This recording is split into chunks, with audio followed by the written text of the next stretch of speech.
மூக அழகிரியின் மகன் துரை தயாநிதிக்கு மின்னஞ்சல் மூலம் கொலை மிரட்டல். துரை தயாநிதிக்கு கொலை மிரட்டல் வந்ததை அடுத்து வேலூர் சிஎம்சி மருத்துவமனையில் பலத்த பாதுகாப்பு.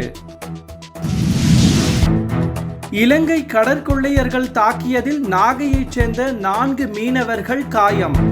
கத்தி முனையில் வலை உள்ளிட்ட உபகரணங்களை பறித்துச் சென்றதால் மீனவர்கள் அச்சம். பாரிஸ் ஒலிம்பிக் போட்டியில் 39 தங்கம் உள்ளிட்ட 90 பதக்கங்களுடன் சீனா முதலிடம். பாரிஸ் ஒலிம்பிக் போட்டியில் 1 வெள்ளி 5 வெண்கலம் உள்ளிட்ட 69வது இடத்தில் இந்தியா.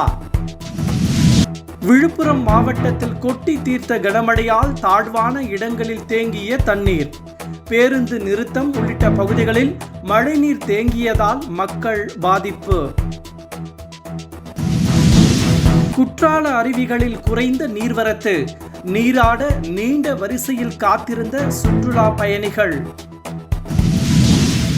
திருச்சி, சேலம் உள்ளிட்ட 3 மாவட்டங்களுக்கு மிக கனமழைக்கான ஆரஞ்சு எச்சரிக்கை. கோவை, நீலகிரி உள்ளிட்ட 17 மாவட்டங்களில் கனமழைக்கு வாய்ப்பு என வானிலை மையம் கணிப்பு.